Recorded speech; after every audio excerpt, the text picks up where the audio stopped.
Praise the Lord, everybody. Welcome to this lecture. In this lecture, we are going to study different types of communication, especially which were remaining 7th and 8th type. આ લેક્ચરમાં આપણે 7મો અને 8મો types છે એ શીખવાના છીએ. So let's start. Types of communication.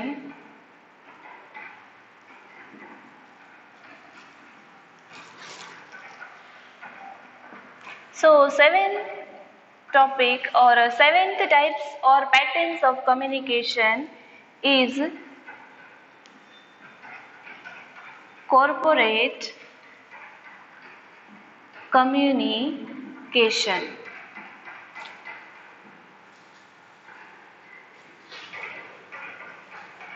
Okay, corporate communication.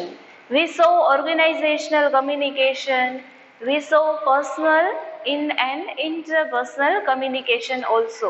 So in this type, corporate communication, it is related to organization. When a company or an organization or an institute maintains its relation,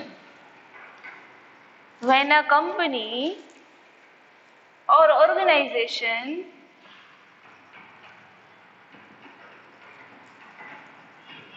builds and keeps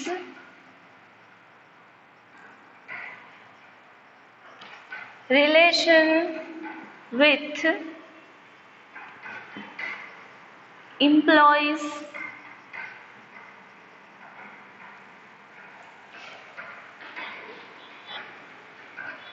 staff,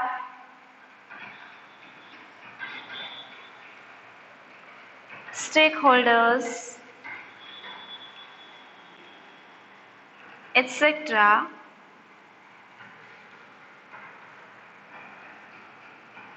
It is through corporate communication.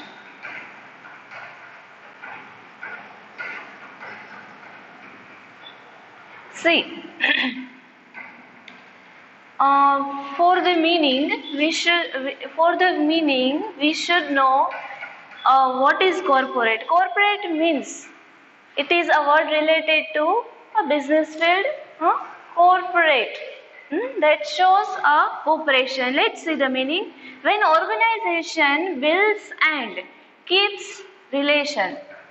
Builds mean in Gujarati we can say બાંધવું, and keeps maintain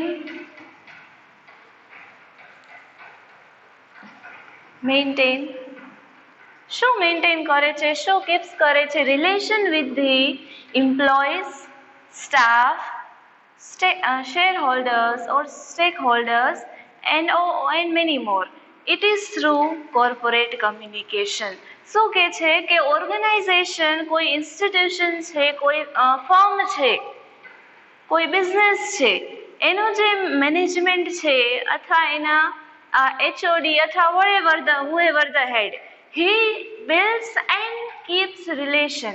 હવે relation એટલે સંબંધો employ સાથે તે બાંધે છે અને keeps એટલે એને મેન્ટેન કરે છે, સારા સંબંધ રાખે છે. કોની સાથે? તો કે employees, staff, stack holders etcetera. Employees આપણા વર્કર્સ છે, લેબરર્સ છે, બરોબર, અને આપણા સ્ટાફ જે આપણા વેરિયસ ડિપાર્ટમેન્ટ્સના હેડ છે, દરેક એક્ઝિક્યુટિવ્સ છે, દરેક આપણા લીડર્સ છે, સુપરવાઇઝર્સ છે. તો આ દરેક વ્યક્તિ જે આપણા કંપનીને ઇન્ટરનલ કમ્યુનિકેશન અને એક્સટર્નલ કમ્યુનિકેશન બંને દ્વારા આપણે આ પ્રોસેસ કરીએ છીએ. તો અહીંયા કમ્યુનિકેશનની પ્રોસેસ, આપણે કમ્યુનિકેશનના ટાઈપ ભણીએ છીએ. તો એમાં કોર્પોરેટ ફિલ્ડમાં એક ઇન્વેસ્ટર્સ અથવા એક સ્ટેક હોલ્ડર્સ છે, સ્ટાફ છે, આ બધાને ઇન્ટર રિલેટ કરતું કમ્યુનિકેશન છે એ આપણું કોર્પોરેટ કમ્યુનિકેશન. કારણ કે ઓર્ગેનાઇઝેશન શું એના રિલેશન્સ એમ્પ્લોય સાથે, ઇન્વેસ્ટર્સ સાથે શું કરે છે? બિલ્ડ કરે છે અને મેન્ટેન કરે છે. At last all this thing is done to earn profit. છેલ્લે આ બધાનો મુખ્ય ઉદ્દેશ શું છે કોઈ પણ કંપનીનો? પ્રોફિટ અર્ન કરવો. તો for the development of organization એક કોર્પોરેટ કમ્યુનિકેશનની આપણે હેલ્પ લઈએ છીએ. તો કોર્પોરેટ કોમ્યુનિકેશન કોને કહી શકાય? તો કે જ્યારે કોઈ પણ ઓર્ગેનાઇઝેશન એના ઇન્વેસ્ટર્સ, પબ્લિક સાથે, ગવર્મેન્ટ સાથે એના રિલેશન બિલ્ડ અને કીપ કરે છે, તો એ કોના મદદથી કરે છે? Corporate communication. હવે તમારે એના માટે જાણવું પડે કે ઇન્ટરનલ અને એક્સટર્નલ કમ્યુનિકેશન કઈ રીતે થાય છે. ઇન્ટરનલ કમ્યુનિકેશન અને એક્સટર્નલ કમ્યુનિકેશન. હવે ઇન્ટરનલ કમ્યુનિકેશન કેની સાથે થાય? તો કે આપણા સ્ટાફ જોડે, એમ્પ્લોઈઝ,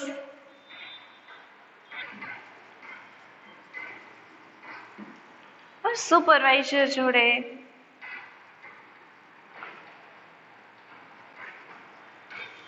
પછી એક્સટર્નલ કમ્યુનિકેશન આપણે કોના વચ્ચે થાય?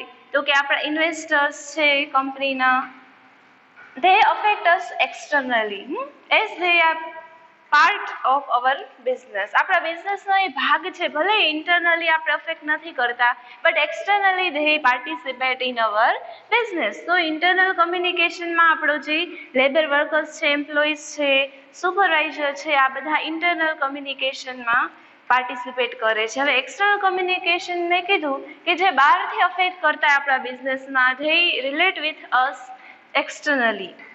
They are investors છે, stakeholders, government,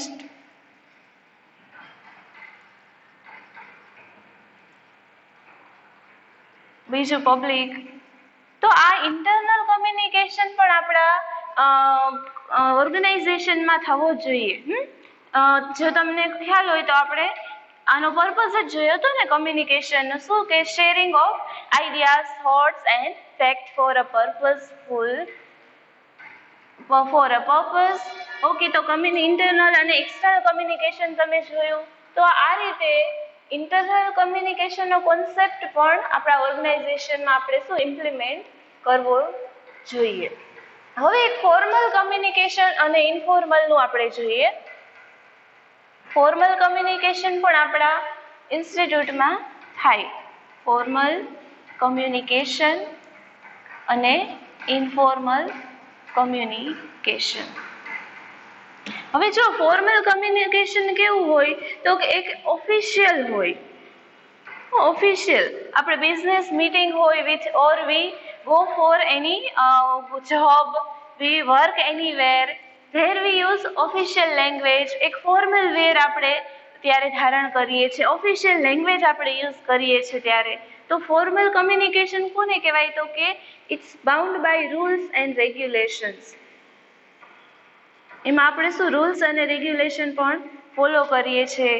હવે ફોર્મલ કમ્યુનિકેશન કોના વચ્ચે થાય? તો કે સુપરિયર પર્સન અને સબઓર્ડિનેટ વચ્ચે. હવે સુપરિયર અને સબઓર્ડિનેટ કોણ થાય? તો કે સુપરિયર એટલે કે જે હાઈ પોઝિશન ઉપર જે વ્યક્તિ કામ કરે છે, જે રૂલ્સ અને રેગ્યુલેશનને ફ્રેમ કરે છે અને એને ઇમ્પ્લિમેન્ટ કરાવવાનું કામ કરે છે. ફોર એક્ઝામ્પલ ડિપાર્ટમેન્ટલ હેડ્સ છે. આપણે ઘણી વખત આ કોન્સેપ્ટ આપણે જોયો છે આના આગલા લેક્ચરમાં પણ. તો કે ડિપાર્ટમેન્ટના હેડ્સ છે, પ્રોડક્શન ડિપાર્ટમેન્ટ હોય, માર્કેટિંગ ડિપાર્ટમેન્ટ હોય, HR ડિપાર્ટમેન્ટ હોય, તો એના સુપિરિયર, એના લીડર્સ છે, એ જે પણ પોલિસી ફ્રેમ કરેલી છે એને ઇમ્પ્લિમેન્ટ કરાવવાનું કામ સબઓર્ડિનેટને દે છે, એટલે એના વર્કર્સને દે છે. તો અહીંયા ફોર્મલ કમ્યુનિકેશન કેના વચ્ચે રચાય છે? તો કે ફોર એક્ઝામ્પલ પ્રોડક્શન મેનેજર છે. જો અહીંયા પ્રોડક્શન મેનેજર છે, એના લેબરર્સને, એના વર્કર્સને એ શું કહે છે? તો કે જે પ્રોડક્શન 2000 યુનિટનું પ્રોડક્શન કરવાનું છે, તો અહીંયા આનું પ્રોડક્શન મેનેજરે શું કર્યું, એક ઓર્ડર, એક નોટિસ, એક મીટિંગ દ્વારા આ ઇન્ફોર્મેશન લેબર્સને આપી. તો અહીંયા કમ્યુનિકેશન થયું, આ સુપિરિયર પર્સન કહેવાય. અને અહીંયા જેને ઓર્ડર ઇમ્પ્લિમેન્ટ કરવાનો છે, આપણા લેબર્સ છે, એમ્પ્લોઈઝ છે, સુપરવાઇઝર છે, ધે આર કોલ્ડ સબઓર્ડિનેટ. હવે આ રિપ્લાયમાં બરોબર એનું જે કાર્ય છે એ કરીને બતાવે છે. That means we can say implementation of the work. હવે કાર્યનું શું ઇમ્પ્લિમેન્ટેશન થાય છે, તો અહીંયા શું થાય છે, કમ્યુનિકેશન નું ફોર્મ રચાય છે. તો અહીંયા કયું કમ્યુનિકેશન થયું કહેવાય, ફોર્મલ કમ્યુનિકેશન. તો હવે એક બીજો ટાઈપ્સ પણ આમાં જોઈ લઈએ. ફોર્મલમાં સુપરવાઇઝર અને સબઓર્ડિનેટ છે, તો એક હોરિઝોન્ટલ અને વર્ટિકલ કમ્યુનિકેશન. જો વર્ટિકલ કમ્યુનિકેશન એનું એક્ઝામ્પલ આ છે. વર્ટિકલ એટલે આપણે જોઈએ તો ઊભું કહેવાય ને. તો આપણા લેવલ્સમાં પણ એક કેવો ડાઉનવર્ડ ફ્લો થાય છે. અહીંયા સુપિરિયર જે ઓર્ડર આપે છે, સબઓર્ડિનેટ શું કરે છે, એમ્પ્લોય એનું ઇમ્પ્લિમેન્ટેશન કરે છે. અહીંયા શું થાય છે, એક વર્ટિકલ કમ્યુનિકેશનની પણ અહીંયા રચના થાય છે. અને બીજું હોરિઝોન્ટલ એક કમ્યુનિકેશન. હવે હોરિઝોન્ટલ કમ્યુનિકેશન કેવું હોય, તો કે કમ્યુનિકેશન બિટવીન ઇન્ટરનલ એડમિનિસ્ટ્રેટર. હવે ફર્સ્ટ લેવલ ઓફ મેનેજમેન્ટ છે, બરોબર.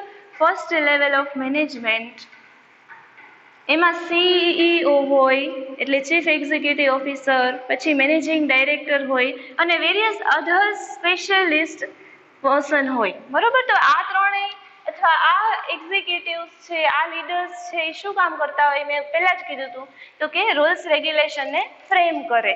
તો હવે તેઓ વચ્ચે જે કમ્યુનિકેશન થાય છે એ કયું કહેવાય, હોરિઝોન્ટલ. હોરિઝોન્ટલ એટલે આડું એમ કહી શકાય, અને વર્ટિકલ એટલે ઊભું. તો આ રીતે ફોર્મલ કમ્યુનિકેશન પણ આપણા ઓર્ગેનાઇઝેશનમાં ક્રિએટ થાય છે. હવે ઇન્ફોર્મલ કમ્યુનિકેશન કેવું છે, તો કે ઇન્ફોર્મલ છે એ સોશિયલ ઇન્ટિગ્રેશન ઓફ પીપલ. અહીંયા નોર્મલી આપણે સોશિયલી જે રીતે મીટ કરતા હોય ત્યારે ઇન્ફોર્મલ કમ્યુનિકેશન રચાય છે. હવે બિઝનેસ ડીલ્સ પણ આ રીતે સોશિયલ ફોર્મમાં, સોશિયલી રીતથી અત્યારે કરવામાં આવે છે, rather than simple business formal deal. ન કે સામાન્ય જે બિઝનેસમાં આપણે મીટ કરતા હોય એ રીતે નહીં, પણ ઇન્ફોર્મલ વેમાં હવે મીટિંગ યોજાય છે. તો અહીંયા શું થાય છે, આપણે આગલા લેક્ચરમાં જોયું હતું કે ફ્રીલી શેરિંગ ઓફ આઈડિયાઝ. અહીંયા આઈડિયાઝ શું થાય છે, ઇઝીલી ફ્રીલી શેર થાય છે. તો અહીંયા કેવું એટમોસ્ફિયર, સોશિયલ એટમોસ્ફિયર ક્રિએટ થાય છે. તો ખબર પડી ગઈ ફોર્મલ અને ઇન્ફોર્મલ કમ્યુનિકેશન કઈ રીતે આપણે રચીએ છીએ. તો એટ લાસ્ટ આપણે એટલું કહી શકીએ કે corporate communication is very important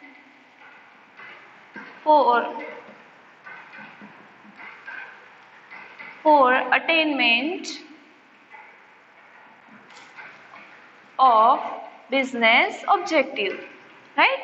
તો છેલ્લે આપણે એમ કહી શકીએ કે એટ લાસ્ટ આપણા બિઝનેસ ઓબ્જેક્ટિવને અટેન કરવા માટે, મેળવવા માટે we need to take the help of corporate communication.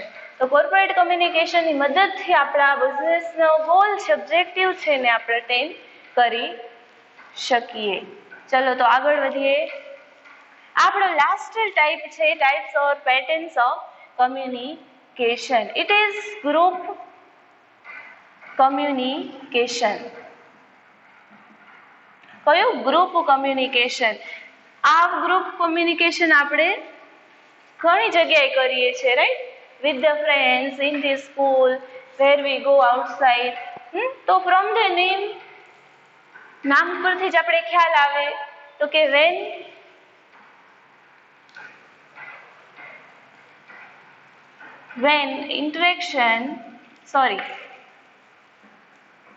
when more people interact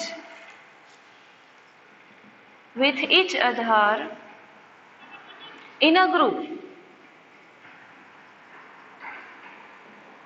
group communication comes into existence.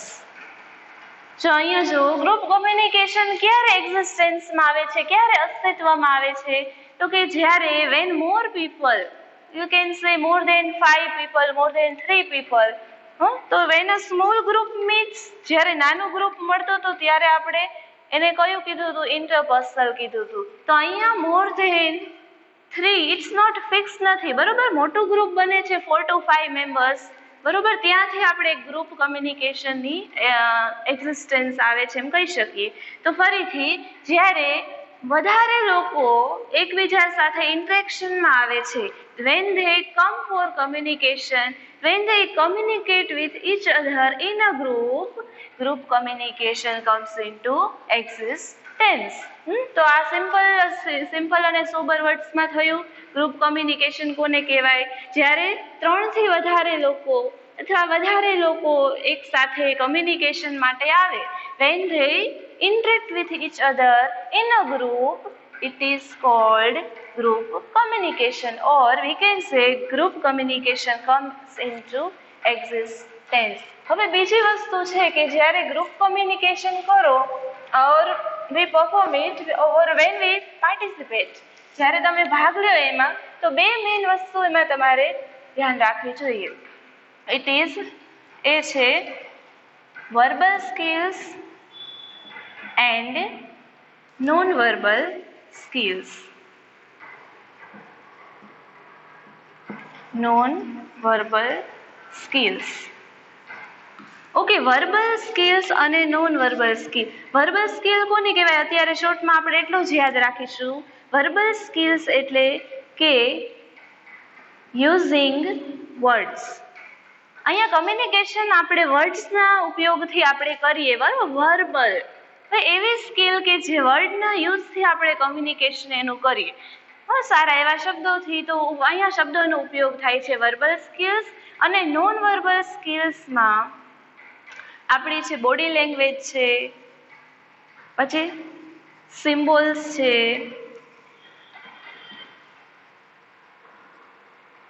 Gestures. Body language એટલે આપણા બોડીના હાવભાવથી, સિમ્બોલ્સ એટલે અલગ અલગ આ સ્ટાર્સ છે, આવી રીતે શું સિમ્બોલ દ્વારા. પછી જેસ્ચર્સ એટલે આપણે હસી, આપણા એક્સપ્રેશન દ્વારા, બરોબર. તો વર્બલ અને નોન વર્બલ સ્કિલ્સના ઉપયોગથી આપણે ગ્રુપ ડિસ્કશન આપણે કરી શકીએ. તો અહીંયા આપણું ગ્રુપ ડિસ્કશન એન્ડ કરીએ છીએ. અને ઓફકોર્સ સાથે સાથે આપણો types and patterns of communication આ ટોપિક પણ આપણે પૂરો કરીએ છીએ. આઈ હોપ તમને આ સમજાણું હશે. I again and again recommend that you please don't stop noting in your book. Notes કરવાનું તમારું ચૂકતા નહીં, ભૂલતા નહીં, because it will help you at the end. So we will meet you in the next lecture with a new topic.